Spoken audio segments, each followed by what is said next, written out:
dito pag walang init eh. Oh, love of my life. Destined forever.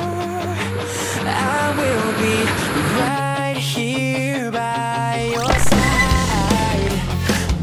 Bukod sa pagbibigay ng limitasyon sa paggamit nila ng mga gadgets, dali nyo sila sa tubig, yung umaalon, for sure, bibitawan nila yung gadgets nila.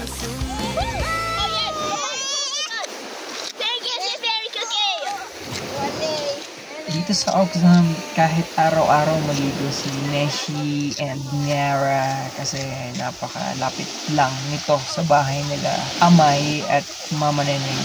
Ano sabi mo? 10 years of imprisonment ka dyan, no? Oh, eh. That's Terasla. Yeah. Okay, hold on. I have an idea. To make it even more fancy, hold on. Oh, it's a town. Malinaw tong dagat dito pero pagka umulan, nagbabago yung kulay. Pero okay pa rin siya. Oh, na siya, hintay mo, na siya.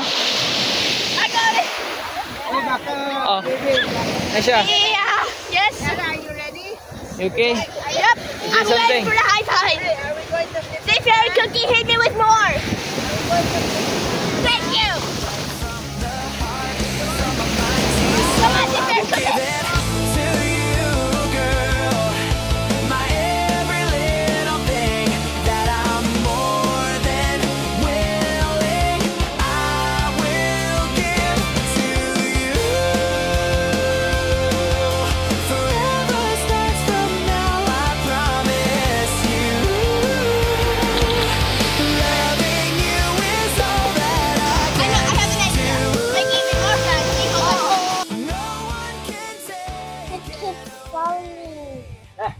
Keeps falling.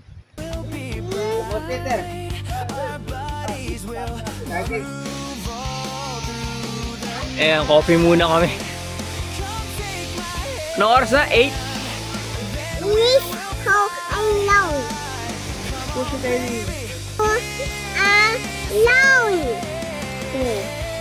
Miss my sister alone. Ito, amuting kahoy na.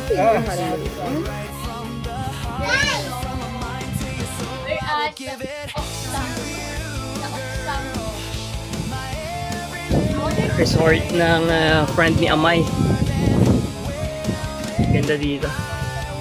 Lahat ng hinahanap ko nandito na gulay, prutas, mga halaman, nandito lahat. May nakita nga ako rubber tree, di ba? Mula dito sa taas, nakikita kung saan sila nagkukulture ng crayfish or sugpo. Pero narinig ko crayfish yata. And gumagamit sila ng tubig dagat. So malamang gumagamit rin sila ng reverse osmosis. Pupunuin daw nila tong space na yan.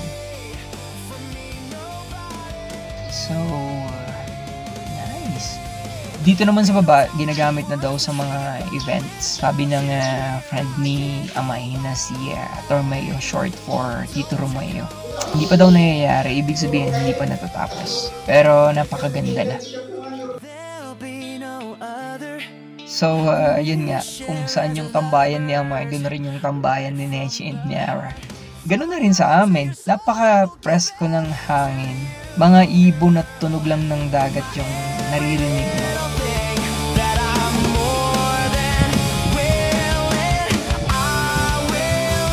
Anyway, may nadaanan kaming batchoy or pwesto ng batchoy kahapon on the way home from San Jose. Gusto daw matikman ni Neshi at Niara. Of course, ako rin gusto ko matikman. Ayan, medyo may kamahalan, pero yung serving nila, kung ako yung kakain, baka 3 araw pa bago ko pa maubos.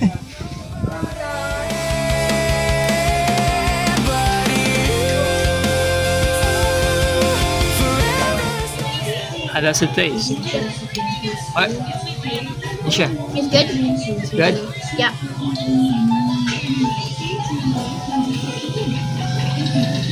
Tastes good. Yeah. That's a killer soup.